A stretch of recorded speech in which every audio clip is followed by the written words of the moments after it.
Boy, always be the dumbest person in the room. This is something that I would hear from my pops all the time as a kid growing up. He would start off with boy, and then he would tell me to be the dumbest guy. And he told me one time, he said, boy, you are the dumbest guy I've ever met. And I was like, Pops, that doesn't sound too great. But if you knew my pops, you knew exactly what he was talking about at the time, because he said that you're just dumb enough to believe that it's possible. And he said, there's too many smart people. There's too many know-it-alls. When you walk into a room, no one wants to be around a know-it-all. They want to be around dumb people because dumb people ask questions. And when you ask questions, you draw out the best and sometimes the worst, but then you know where people are at and you understand how to be able to communicate with them. You see, in Proverbs 11, it encourages us not only to ask questions, but to invite them into our lives. So why don't we get this party started?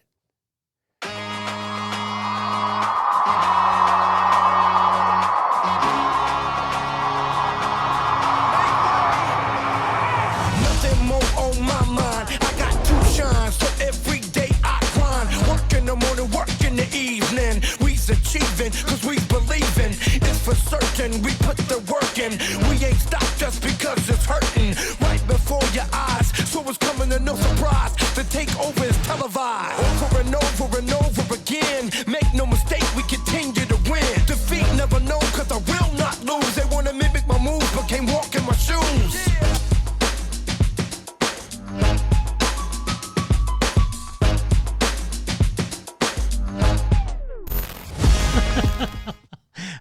My pops would always tell me, like, be the dumbest person in the room. And I would always kind of argue with my pops, thinking, I don't want to be the dumbest person in the room. I want to be the smartest person in the room. But he would always encourage me that dumb people ask questions. And when you start asking questions, it's amazing what you could draw out. It's incredible how you could draw out the best, what he would say, and the worst in people.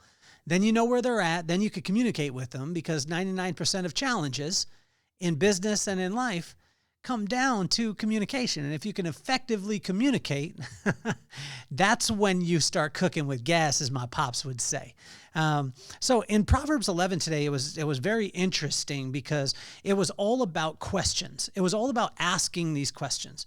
And so as I sat down, there was times, through this study, and if you're tuning in for the first time, this is an episode of Inchstones, and Inchstones is the very small little things that we could celebrate on a day-to-day basis that will pile up and become the milestones that most of us are going after. But a lot of times milestones have the tendency to take us high and low. If we accomplish the milestone, yay. If we don't, then we're down. Whereas if you look at the Inchstones are those little tiny things that you can celebrate every single day. You pile them up and they become the milestones in your life anyway.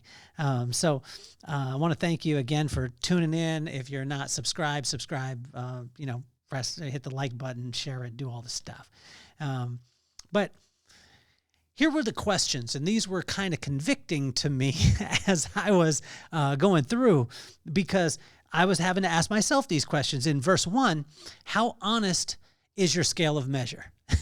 And I like to sometimes tip the scale, the scale of measure in my life to be exactly what I want it to be. It's a lot of times I justify myself. I'll call someone who I know is going to maybe make me feel a little bit better when I don't want that type of encouragement. I generally call my wife, because my wife shoots straight, real. My brother the same way. All my friends.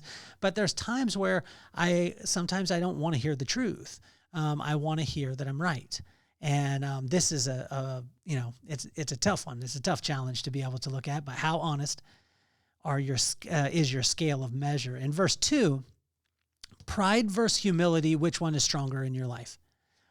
And I just wanted to pass on that question because I didn't even want to answer it. I thought that it was kind of judgy. And in verse 3, are you the same in the dark as you are in the light? Integrity, what I learned very early on was that integrity is nothing more than being the same in the dark as you are in the light. And when you have that, when you have those things in line, it's incredible what God can do in your life, because he doesn't have to worry about, are you putting on a show, or are you, are you being real? And So that pride versus humility, when you're working with humility, generally, things start to work well. When you work with pride, then the fall comes, and I don't know if I like that much. So let's go to verse 3. Are you the same? Are you same in the dark and as you are in the light? That's the integrity part. And this one hit me quite hard because in verse 4, 5, 6, 7, or 4, 5, 6, 8, 10, 18, 19, 20, 21, 22, and 23, which it was basically the whole Proverbs 11 in this asking questions is how do you define success? And what I realized is that my definition will determine my behavior. And so if I determine, if I define success as just making money or just doing this particular thing, then I'll do that thing. It'll determine my behavior in that scenario. But when we start to look at different areas and how success can translate, it's incredible what will happen. So how do you define success? And what I found is not just in relationships in your life, but we found this in business. We would ask, how do you define success when we hired a kid on early on?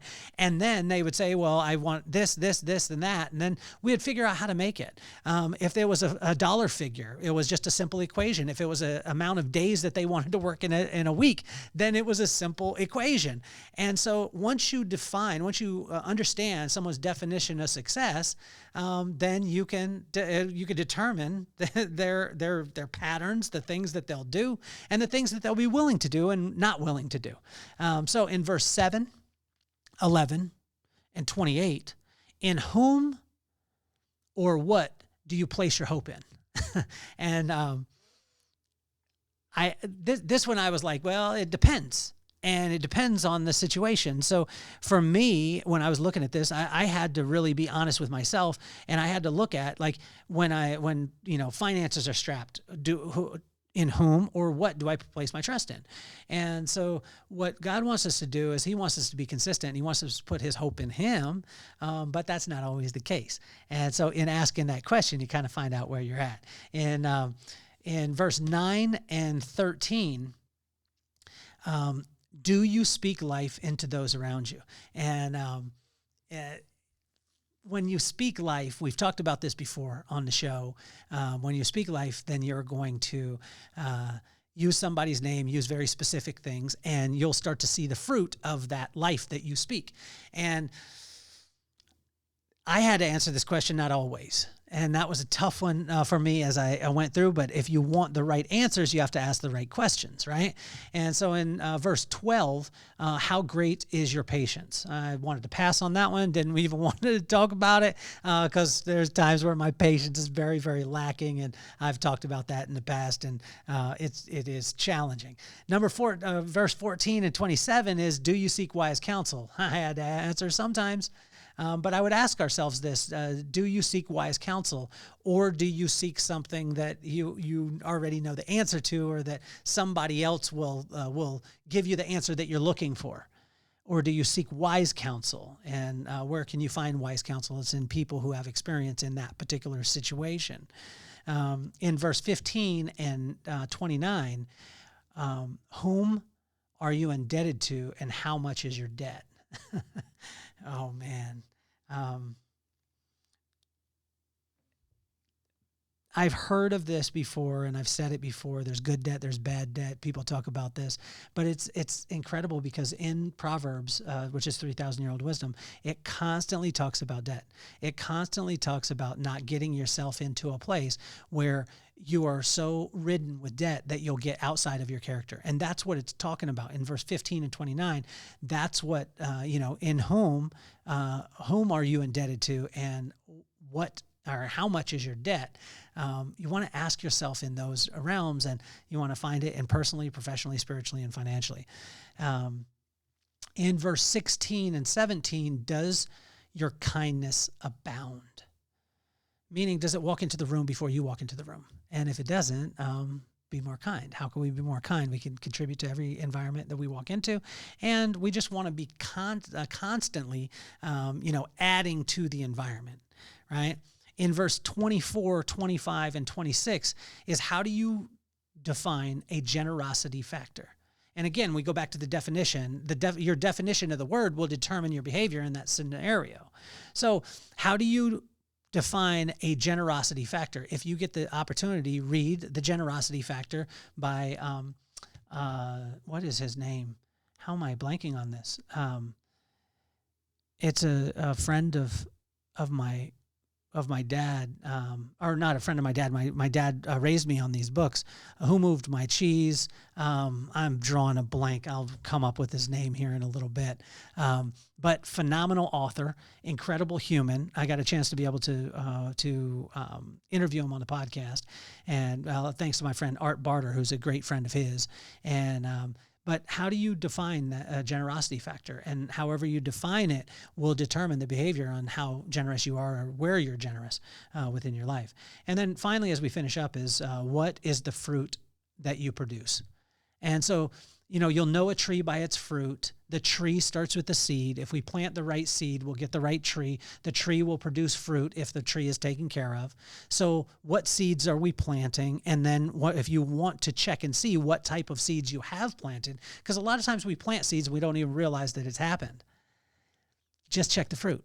So look at the type of fruit that you're producing in your life, and then you'll know what type of tree it is, and you'll know where the seed came from. And so if it's, in the positive and in the negative. So just be conscious of these things and ask yourself these questions. You see, 99% of failure in business and in relationships comes down to communication. And what I wrote in my book, The Vibe, is uninhibited constant communication will break down all walls. The foundation of this secret sauce is simply asking the right questions and then listening.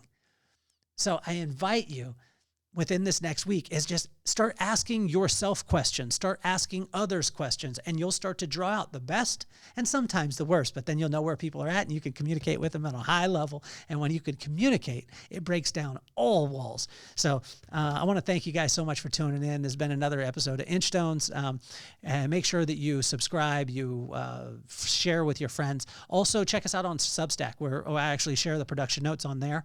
And what I broke it down to simply is it's imperfect, handwritten notes of encouragement from someone who's in it and going through it right now. So join us there on Substack, subscribe. It would mean the world to me. I love you guys so much. Hopefully you're having a phenomenal day. And I am officially off the hot seat. Peace, love, and soul.